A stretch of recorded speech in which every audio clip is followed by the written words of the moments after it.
Okay, so this is the lathe. Just terminology-wise, this is the headstock.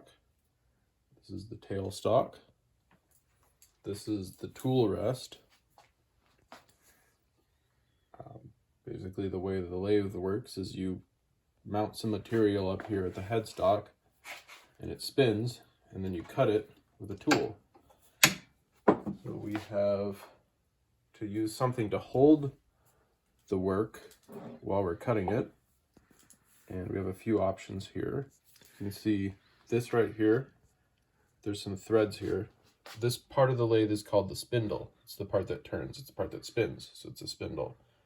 The threads are what we use to attach for example, a chuck. Is that called a combination chuck? This is a 4-jaw chuck.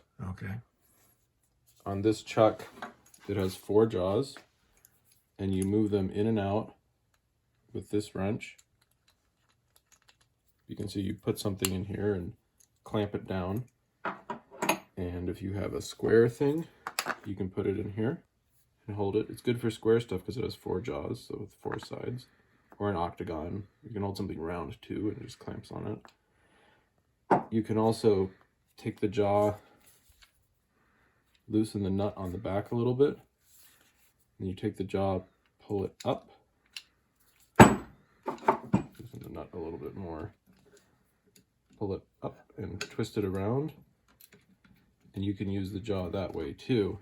You can see how it does these circular cutouts. So that can be good potentially for holding something circular, or just if you want to hold something bigger than this can, because you can flip them all around and hold something that fits in between, say, this big a space as opposed to this space, because these jaws are already open about as far as they go. So this big versus that big. The 4-jaw chuck it can be a little bit difficult to use because it doesn't automatically center the thing you're working on. You have to center it yourself by moving the jaws around. So you can see we put it on just with this thread. You can grab right here to turn the spindle. And then once it's on, just give it a spin. You don't have to crank it down hard. It'll actually tighten itself as you work because that's the way it spins. So that's the 4-jaw chuck. If we were gonna put this piece of wood in there, I would loosen the nut on the back and get these all pointed in the right way.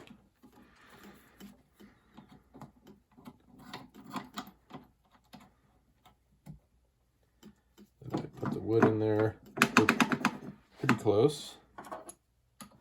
One thing you might do, let's say that we wanted to center this up pretty nicely, you would take a ruler, and go corner to corner. So draw a corner to corner line and another line, and that'll give you roughly, we can use this to scratch it in.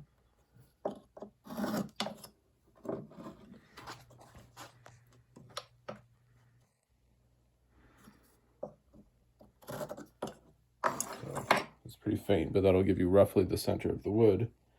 And then we could use something pointy like this and find where those 2 lines intersect and make a little mark in the wood like this. Mm-hmm. And then we can use the tailstock on the lathe right here to help us line it up. So I'm going to use this thing. This is called a live center. And it's called live because it can spin. I'm going to put it in the tailstock of the chuck. We'll go over the tailstock operation. So there's a few parts here. There's the tailstock itself, which is this block of metal. There's a lever around the back here to lock it so it can't move, and then unlock it so you can slide it. It's really easy, just a little pull, we'll clamp it down. There's this part here, which is called the quill, and that goes in and out as you crank this wheel on the back. So you can use that for drilling. If you want, you can put a drill chuck in there. In this case, we'll just use it. We'll put this center in here. It just slides in. We'll get the tool rest out of the way. We'll put that little divot on here. Push it up against the chuck on the lathe. So we'll find the center with the point, and then we'll lock this down and use the quill to push it up there. So now it's going to be pretty well centered against the chuck. And then we can, one jaw at a time, move them in until they're touching. So start by just touching them to it so you don't push it. And then once they're all touching it so it doesn't have room to move, then you can crank them down and tighten it. And again, because we're doing one at a time, give this one a turn, give the opposite one a turn. And it looks like they tighten counterclockwise instead of clockwise. Yeah, it runs backwards to the way you'd think it would. Once you get them a little bit tight. So I started with the opposite two, and then after that, now I'm just going around and just tightening them down until they get a real nice grip on there.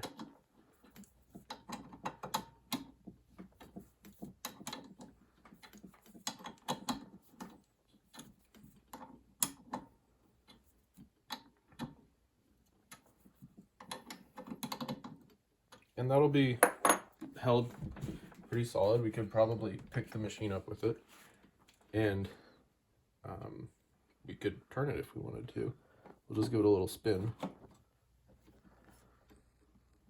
So always before you start spinning the lathe, before you start to spin it with the power, always just do a manual check. Just spin it by hand and just check like everything's tight. This is locked. If you're using it, you're not always going to use this, but if you're using it, make sure it's locked. Make sure this is out of the way so it's not going to get hit by the chuck. Other safety things, don't wear a long sleeve shirt that could get caught, like wrapped around this.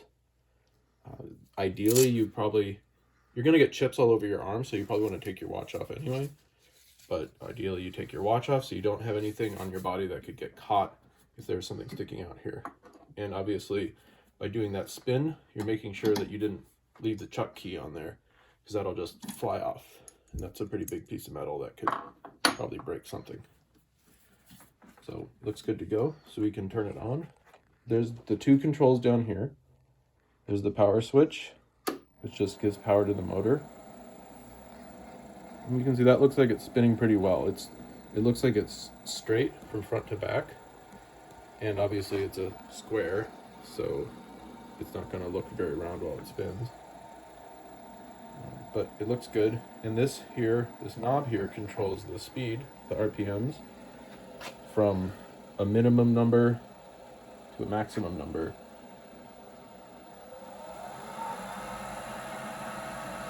That's as fast as it'll go. And if you look up here on top of the headstock, there's a chart that tells you about the pulleys inside the machine. And it tells you what speeds you can expect from the 3 different belt combinations that are possible. So you can go, we're on low range right now, 410 to 1000. And you can go to the middle, or you can go to high and go up to 2000 or 3700. And your RPM, mainly the smaller the thing is that you're turning, the lower the RPM you'll use, because it's rotating. So if it's very large, obviously it's spinning, so those outside edges are going to be moving really fast compared to something that's very tiny at the same RPM. So that's why you would want to vary the RPM, is mainly based on how big the thing is that's in there. You might also, let's say we're going to rough this and start from square and try to make it round. It's going to be, as we get the tool in there, I can show you, this is going to be a pretty violent operation because it's what's called an interrupted cut. So it can hit here, and then there's nothing, and then it hits here, and there's nothing. So an interrupted cut means there's a lot of impacts happening, And we'd probably want to go with a lower speed there too, just so it's less violent. It's not going to throw the chips as far. It's going to be easier to control. Okay. Yeah. So that's the setup with the 4-jaw chuck and the tailstock. You don't necessarily have to use the tailstock. A good rule of thumb is if the amount sticking out here is more than, say, between 2 and 3 times longer than the kind of diameter of the piece that you have to turn, you'd probably want to use a tailstock. And you can see an example of that even here on this stick, where they probably, if you were going to make this on the lathe, you would want to have a support for the center on the back end, because otherwise there's a lot of leverage against it when it's very long. So if you're trying to cut out here, you have a lot of leverage to push it and knock it off compared to the amount that's gripped here, which is pretty short. So you want the stabilization of both. Yeah. Whenever you can, it's always going to run nicer. No matter how long or short it is, it's always going to run nicer with this here. If it was really, really long and really, really thin, like a dowel, you would still, when you try to cut in the middle, it would still just bend away from you. And, you know, at some point it's just too flexible. So that's set up with the 4-jaw chuck on a squarish piece of wood. I think the summary was we find the center with the corners, with the diagonal lines, and then we used that to line it up with the tailstock, which is roughly centered up with the spindle. We used the tailstock to clamp it against the chuck, and then we just used the chuck to hold it. And that way we didn't have to mess around with this trying to dial it in. So, Yeah. it's this piece of wood which wasn't good for turning, so that's why I don't want to actually turn it. Yeah. But what we'll do later, like maybe another video, maybe tomorrow, but we can cut it and then we could make a knob. Yeah. We can do a couple of videos. But I'll go through the other stuff that came with it. Do you want to start a separate video, or do you want to do it all in one video? Well, if you go through everything like you did the first time, Okay. that didn't take very long. Okay. So turning tools. There's 3 turning tools here. There are many, many, many different types of turning tools. These are just the 3 that I bought in a kit. These all have a nice handle, and they have a carbide insert at the tip. Yeah. The nice thing about carbide is it's very hard.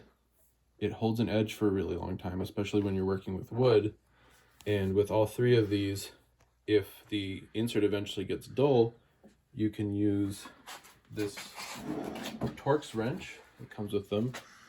And for example, let's say this side of our square got dull. You can see there's a little dot here even that you can use to keep track. You can just take the screw out and rotate the insert around and get a fresh cutting edge. Yeah. So the inserts are not cheap, but you get a lot of use out of them. And they're a really good thing to start with because it lets you start by just getting into turning without also worrying about grinding your tools, which ultimately everyone who's serious about it grinds their own tools because there's so many different shapes you can make that you don't get with inserts. They make tools for their machines. Yeah. And, you know, if you have a grind, it doesn't take long to grind a tool down. Mm-hmm. It's more like, I got this because I didn't even have a grinder, so I didn't want to. There's one other tool here. This is called a parting tool. And this one is